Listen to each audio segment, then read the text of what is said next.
They welded the hangar door shut and burned every blueprint. Deep inside the most restricted military facilities in the Soviet Union, engineers built machines so terrifying that Western intelligence agencies refused to believe they were real. One of them was an 80-ton laser platform that was actually loaded onto a rocket and launched toward orbit. It was designed to destroy anything in space. Join us and let's discover the most terrifying Soviet machines that Russia still hides from the world. Let's go. Number 13. Bartini Beria VVA-14. In 1972, a machine that looked like it came from a different planet rolled out of a Soviet hangar. The Bartini Beria VVA-14 was built to do something no aircraft had ever attempted: take off vertically, fly at jet speed, and then skim across the ocean to hunt and destroy American nuclear submarines. The brain behind it was Robert Bartini, an Italian-born physicist who defected to the Soviet Union and became one of its most secretive aircraft designers. The VVA-14 stretched over 20 meters long. Its fuselage looked like a flattened alien capsule with stubby wings bolted to each side. 12 lift engines were supposed to sit embedded inside the body, letting the aircraft rise straight off the ground like a helicopter before rocketing forward over the waves. Imagine a machine that could hover above a parking lot and then blast across the Atlantic faster than most fighter jets of its era. The Soviets planned entire fleets of these things patrolling above the waterline, invisible to radar, tracking every American submarine in the ocean. 2 prototypes were actually built and flew successfully in conventional mode, but the critical lift engines were never delivered by the manufacturer. Without them, the VVA-14 could never achieve its core vertical takeoff mission. Then Robert Bartini died in 1974, and the heart of the program stopped beating. Everything was classified and buried. Today, the sole surviving airframe sits decaying in the open air at the Menino Air Force Museum outside Moscow. Rain, snow, and decades of neglect have reduced it to a skeleton. Its alien silhouette still stuns every visitor who stumbles upon it. Western analysts had zero knowledge this machine even existed for decades. But this rotting relic was just a warm-up for the nightmares the Soviets were building behind locked doors. Number 12. Yak-141. The American F-35B is considered the most advanced vertical takeoff fighter jet on Earth, but its most critical piece of technology was borrowed from a Soviet aircraft that flew decades earlier. The Yakovlev Yak-141 was the world's first supersonic vertical takeoff and landing fighter. Development began in the 1970s, and by 1987, this jet was screaming through the sky at Mach 1.7. That is nearly twice the speed of sound. To put that in perspective, a bullet fired from a handgun travels at roughly Mach 1. This Soviet fighter was faster than a bullet and could lift off straight up like an elevator. The secret was a revolutionary R-79 V300 engine with a rotating exhaust nozzle paired with 2 additional lift jets tucked behind the cockpit. No nation on Earth had anything remotely close to it. The Yak-141 was designed to launch from aircraft carriers without needing a runway. Picture a fighter jet that could operate from a ship the size of a football field. Soviet engineers tested it successfully aboard the Admiral Gorshkov carrier, proving the concept worked under real combat conditions. Then, disaster struck. On October 5, 1991, the prototype slammed into the carrier deck during landing and exploded into flames. The pilot survived, but the aircraft was destroyed. Weeks later, the Soviet Union itself collapsed, and every ruble of funding evaporated. Here is where the story takes a dark turn. In the 1990s, the desperate Yakovlev Bureau struck a deal with Lockheed Martin. Technical data, engineering blueprints, and critical design solutions were handed over to the Americans. Years later, the F-35B emerged with a suspiciously familiar rotating nozzle system. Russia had essentially sold its most advanced aviation secret to its greatest rival for pocket change. And the machines buried deeper on this list make the Yak-141 look like a paper airplane. Only 1% of people know the dark truth behind what we are about to show you next. If you want to be part of the few who actually know what's happening in the world, subscribe and leave a like right now. Done? Look at this. Number 11. Object 775. In the early 1960s, Soviet engineers at the Chelyabinsk tractor plant built a tank that shattered every rule in armored warfare. Object 775 had no turret. Its hull was so flat, so impossibly low, it could hide behind a kitchen table. The entire vehicle stood just 175 centimeters tall. That is shorter than the average adult man. Compare that to the standard Soviet T-62 tank of the same era, which towered at 228 centimeters. Object 775 was designed to be a phantom on the battlefield, virtually invisible to enemy gunners scanning the horizon. But the strangeness went far beyond its height. Instead of a conventional cannon, this tank carried a 125mm guided missile launcher. It fired two types of radio-controlled missiles called Rubin and Burr. The Rubin could strike targets 4 kilometers away. The Burr reached out to 9 kilometers. That is the distance of roughly 50 football fields laid end to end. A two-man Soviet crew could sit nearly 6 miles from an enemy tank and obliterate it with pinpoint accuracy, never revealing their position. The crew itself was sealed inside a rotating capsule buried deep within the hull. No periscopes, no hatches to peek through, just instruments, screens, and claustrophobia. Picture being locked inside a sealed metal drum that spins while you fire missiles at targets you cannot directly see. Testing quickly exposed the horror. The missile systems failed constantly, and the crew had almost no situational awareness. With no reliable way to observe the battlefield, the two operators were dangerously vulnerable to flanking attacks. The project was scrapped, and every detail was classified. But the concept of a turretless, ultra-low-profile missile tank planted seeds that would grow into something far more terrifying further down this countdown. Number 10. K-84 Yekaterinburg. Somewhere beneath the Arctic ice right now, a 167-meter-long machine silently carries enough firepower to erase entire nations from the map. The K-84 Yekaterinburg is a Delta IV-class strategic nuclear submarine, built at the Sevmast shipyard in Severodonetsk and commissioned in 1985. When submerged, this underwater titan displaces 18,000 tons. That is heavier than the Eiffel Tower. Its purpose is as simple as it is terrifying. The K-84 carries 16 R-29 RMU Siniva intercontinental ballistic missiles. Each missile holds multiple nuclear warheads that separate in space and rain down on different cities simultaneously. A single launch sequence from one submarine could devastate an entire continent in under 30 minutes. The vessel is powered by a nuclear reactor, granting virtually unlimited range. It can patrol the ocean floor for months without surfacing once. Its hull is coated in special anechoic rubber tiles designed to absorb sonar pulses, making it nearly invisible to every detection system on Earth. Then came December 2011. While sitting in dry dock for routine maintenance, a catastrophic fire erupted aboard the K-84. Wooden scaffolding around the hull ignited during welding work, and flames engulfed the submarine's entire bow section. When the blaze was finally extinguished, photographs leaked that alarmed military analysts worldwide. The front of the submarine looked deformed, stripped raw, almost alien. The truth was less dramatic, but still unsettling. The fire had melted away the sonar dome's rubber coating, exposing the bare antenna array underneath. After years of secret repairs and a complete weapon system overhaul, the K-84 returned to active patrol duty in 2014. It remains one of Russia's most critical nuclear deterrent assets to this day, and it barely scratches the surface of Soviet engineering madness. Number 9. Lun-class Ekranoplan.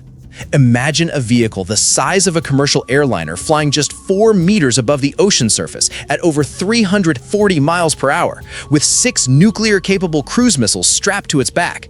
That was the Lun-class Ekranoplan, and the Soviet Union actually built it. The Lun was a ground effect vehicle, meaning it flew so close to the water that a cushion of compressed air beneath its wings provided massive extra lift. Think of it like a hockey puck gliding on an air table, except this puck weighed 380 tons and carried enough ordnance to sink an entire aircraft carrier battle group by itself. The sole completed unit, designated MD-160, launched in 1987 from a shipyard on the Caspian Sea. 8 colossal Kuznetsov NK-87 turbofan engines were mounted on its forward canard wings, generating a roar that could be heard from kilometers away. At 74 meters long, the Lun was longer than a Boeing 747. Its 6 P-270 Mosket anti-ship missiles sat in pairs on top of the fuselage, ready to fire while the craft screamed across the waves at full throttle. Because it flew below radar coverage altitude, the Lun was effectively a ghost. By the time an enemy warship detected it, the missiles were already airborne. NATO analysts who first spotted it in satellite photos were baffled. They nicknamed the broader Ekranoplan program the Caspian Sea Monster because early surveillance images showed an object that defied all classification. Not a ship, not a plane, something entirely new that the West had no counter for. The Lun was retired in the late 1990s when Soviet-era funding collapsed.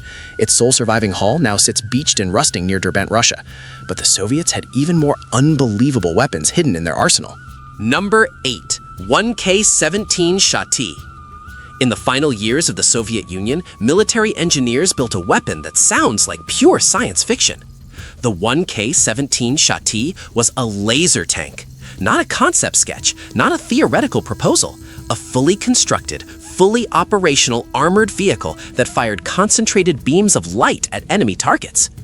The system was built on the chassis of a modified 2S-19 Mista self-propelled howitzer, giving it the mobility and protection of a main battle tank.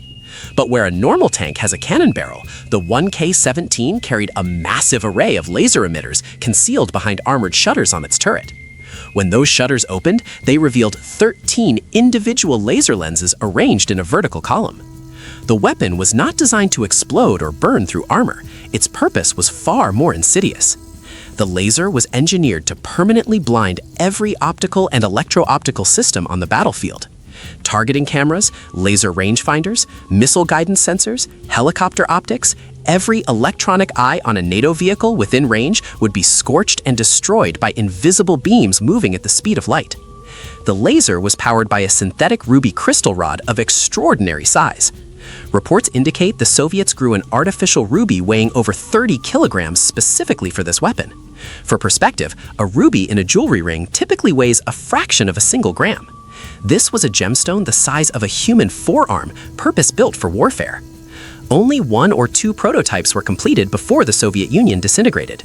The project was immediately classified at the highest possible level, and the West knew virtually nothing about it for years. A surviving prototype now sits in a military museum with its laser emitters permanently sealed shut. If a tank that fires laser beams sounds impossible, the next entries on this list are even harder to believe.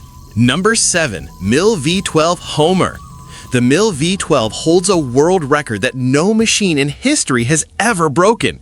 In 1969, this Soviet colossus lifted 44,205 kilograms to an altitude of over 2 kilometers. That is the weight of roughly 7 fully loaded school buses hauled straight into the sky at once. No helicopter before or since has come within reach of that number. The V-12, also called the Mi-12, was the largest helicopter ever constructed. Its mission was brutally straightforward. Soviet strategic nuclear forces needed a way to transport intercontinental ballistic missile components to remote launch facilities deep in Siberia, places with no roads, no airports, and no infrastructure of any kind. The solution was a flying crane of monstrous proportions. The layout broke every design convention.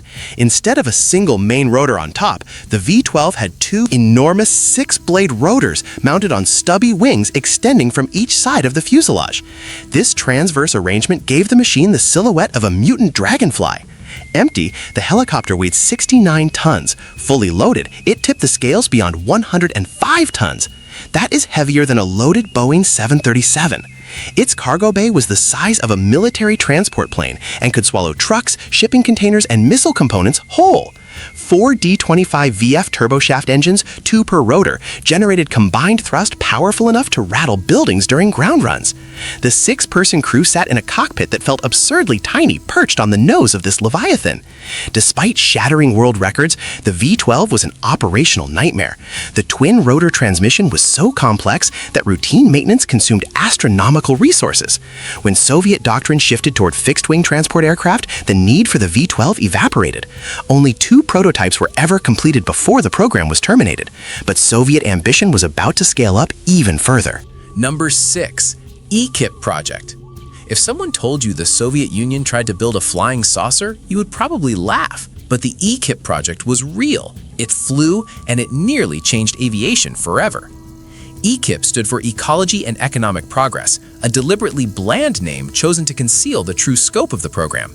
Development started in the late 1970s, and by the mid-1980s, Soviet engineers had created something that looked like it belonged in a science fiction film.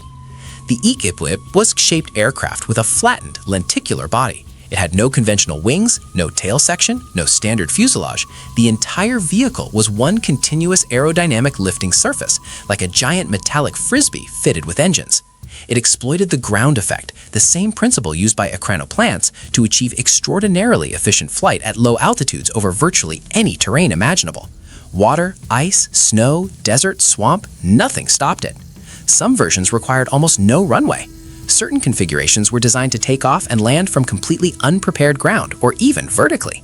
Soviet planners had staggering visions for the EKIP, passenger models carrying hundreds of people across continents, cargo variants hauling massive payloads over the Siberian wilderness, military versions performing Arctic surveillance and rapid troop deployment. Several small-scale technology demonstrators were built and tested through the 1980s and 1990s. They actually proved aerodynamically stable and efficient in flight. Then the Soviet Union collapsed and every ruble of funding vanished overnight. Engineers scrambled for years to keep the project alive, even approaching foreign investors, but it was too late. The EKIP never entered production. Today, it stands as one of the most radical aircraft designs ever conceived by any nation, and the machines ranked above it pushed Soviet engineering into truly terrifying territory. Number 5. Object 279. In the late 1950s, the Soviet Union built a tank designed to survive a nuclear apocalypse. Object 279 was not just another heavy armored vehicle. It was a machine engineered for a world where atomic bombs detonated directly on the battlefield and the Earth itself became a radioactive wasteland. The hull looked like nothing else in military history. Instead of flat welded plates, Object 279 featured a smooth elliptical shell shaped like a squashed flying saucer. This was not aesthetics, it was precision engineering designed to deflect the shockwave of a nuclear blast, preventing the tank from being flipped or crushed by the wall of overpressure that followed detonation. A conventional tank caught near a nuclear explosion would be hurled like a tin can. Object 279 was built to stay planted on the ground and keep fighting. Its most striking feature was 4 separate track assemblies instead of the standard 2. This quadruple track system distributed the vehicle 60 tons across an enormous ground surface. Think of snowshoes strapped onto a 60-ton steel monster. It could cross swamps, deep mud, and contaminated terrain where any normal tank would sink and die. The firepower matched the insanity. A 130mm M65 cannon could punch through any armor on Earth at the time. The turret was 319mm thick at its maximum point. The 4-man crew sat sealed inside a pressurized capsule with full nuclear, biological, and chemical protection. A 1,000-horsepower engine pushed this doomsday machine to 55 kilometers per hour. But Object 279 never saw combat. Soviet Premier Khrushchev personally ended the heavy tank program, declaring them obsolete. Only one prototype survived, now resting in the Kubinka Tank Museum outside Moscow. The Soviet machines ranked above this one are even more disturbing. Number 4. Almaz program. The Soviet Union put a cannon on a space station and test-fired it in orbit. That is not a movie plot. It actually happened. The Almaz program was the most classified space initiative the USSR ever operated. Developed by Vladimir Chalamet's OKB-52 Bureau beginning in the early 1960s, its goal was pure military aggression disguised as peaceful science. Almaz stations were designed to spy on NATO from hundreds of kilometers above the Earth, photographing bases, ports, airfields, and troop movements with optical systems sharp enough to identify individual vehicles on the ground. To mask their true nature, Soviets launched these military platforms under the civilian Salyut program name. Of the 7 Salyut stations sent to orbit between 1971 and 1982, 3 were secretly Almaz combat platforms. The cosmonauts aboard conducted classified surveillance missions that remain sealed to this day. Then there was the weapon. A modified Noodleman-Richter NR-23 aircraft cannon was physically bolted to the hull of one station. Because it was fixed and could not swivel, firing it required rotating the entire space station toward the target. Imagine aiming a fighter jet gun by steering a school bus-sized spacecraft with thrusters. To supply these stations, engineers designed the TKS transport ship. Its technology proved so effective that it was later incorporated into modules on both the Mir station and the International Space Station.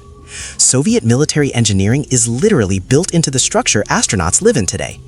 The Almaz program was killed in the early 1980s when costs spiraled beyond control. But the Soviet dream of weaponizing outer space did not die with it. As you are about to discover, they attempted something far more ambitious and far more dangerous in orbit. Number 3. Buran Space Shuttle. On November 15, 1988, a space shuttle launched from the Baikonur Cosmodrome in Kazakhstan, circled the Earth twice, and touched down with surgical precision on a concrete runway. Nobody was inside. The entire flight, launch, orbit, re-entry, and landing was performed entirely by a computer. No human hands touched the controls at any point. The American space shuttle never accomplished a fully autonomous flight in its entire 30-year career. Buran achieved it on its very first mission. The program had been developed in extreme secrecy throughout the 1970s and 1980s, with most technical details surfacing only after the Soviet collapse. Externally, Buran looked like an almost identical twin of the American shuttle. Same delta wings, same blunt nose, same thermal tiles. But internally, it was a completely different machine. Buran rode into space on the back of the Energia rocket, the most powerful launch vehicle the Soviets ever built, rather than using its own main engines. This gave the Energia a dual purpose. It could launch the shuttle, or it could hurl massive military payloads into orbit without the shuttle attached at all. Intelligence analysts were convinced Buran's true mission was space warfare, satellite capture, orbital inspection of enemy spacecraft, possibly even weapons delivery from above. The program consumed billions of rubles over more than a decade, and when the USSR collapsed, the money vanished instantly. The sole flight-capable Buran was stored in a hangar at Baikonur. Then in 2002, the hangar roof collapsed. Tons of falling concrete crushed the shuttle and killed 8 workers. The most advanced spacecraft the Soviet Union ever built was destroyed by a neglected ceiling. Buran remains the ultimate symbol of Soviet brilliance killed by economic ruin. But 2 projects on this list surpass even its staggering ambition. Number 2. Object 195. For nearly 20 years, a ghost tank haunted classified Russian military files that no Western intelligence agency could confirm or deny. Object 195, whispered about in defense circles as the T-95, was the most advanced and most secretive main battle tank project ever undertaken by any country on Earth. Development began in the late 1980s when Soviet commanders realized their T-72 and T-80 tanks would eventually be outclassed by NATO's next generation of armor. The project was entrusted to Ural Vaganzov, the legendary tank factory in Nizhny Tagil. What the engineers designed was a generation ahead of anything in existence. The turret was completely unmanned. No crew members sat anywhere near it. All 3 operators were sealed in a heavily armored capsule at the front of the hull, physically isolated from the ammunition and autoloader by thick blast walls. If the turret took a direct hit or the ammo cooked off, the crew would walk away alive. No Western tank design had attempted anything like this. The main gun was devastating, a 152mm smoothbore cannon, far larger than the 120mm weapons on NATO's best tanks. A single round from this gun could destroy the most heavily protected vehicle in the Western arsenal. The armor package combined next-generation composites, Contact 5 explosive reactive panels, and an active defense system that intercepted incoming missiles before they reached the hull. A diesel engine producing over 1,500 horsepower would push the 60-ton beast across any terrain at high speed. One prototype was secretly built and tested through the 1990s and 2000s. Chronic underfunding finally killed the program around 2010, but its technologies resurfaced in a cheaper form as the T-14 Armata. The ghost tank lives on, but one Soviet machine eclipses everything else. Number 1. Polius Orbital Laser. On May 15, 1987, the Soviet Union tried to launch a weapon into orbit that could have shifted the balance of power on Earth forever. The Polius spacecraft, also known as Skiff-DM, was an orbital combat platform designed to destroy enemy satellites and space targets using a high-powered laser. This was the Soviet answer to Reagan's Strategic Defense Initiative, the program the press called Star Wars. But unlike Star Wars, which remained largely theoretical, the Soviets actually built their weapon and strapped it to a rocket. The Polius was enormous. At 37 meters long and weighing over 80 tons, it was one of the largest objects ever aimed at orbit by any nation. Imagine a school bus stretched to the height of a 12-story building, packed with laser systems, targeting arrays, and massive power generators, then mounted on the most powerful rocket ever built. The Energia rocket carried the Polius into the sky from the Baikonur Cosmodrome. The launch itself was flawless. The Energia performed perfectly. But then everything went catastrophically wrong. A software error in the orientation system caused the spacecraft to rotate in the wrong direction. Instead of firing its engine to push into orbit, the platform pointed backward, decelerated, and plunged back into the atmosphere. The most ambitious space weapon in history burned up over the Pacific Ocean and sank to the bottom. The program was canceled as the Cold War wound down and political pressure against space weaponization mounted. Had that single software glitch not occurred, the Soviet Union would have had a functional laser platform circling the Earth, capable of blinding or destroying any satellite in its path. No nation would have been able to maintain eyes in space without Soviet permission. The implications of that alternate reality are almost too terrifying to consider. If you thought this was terrifying, you are not ready for what they found in the video on your screen. Click it right now. The truth is worse than you think.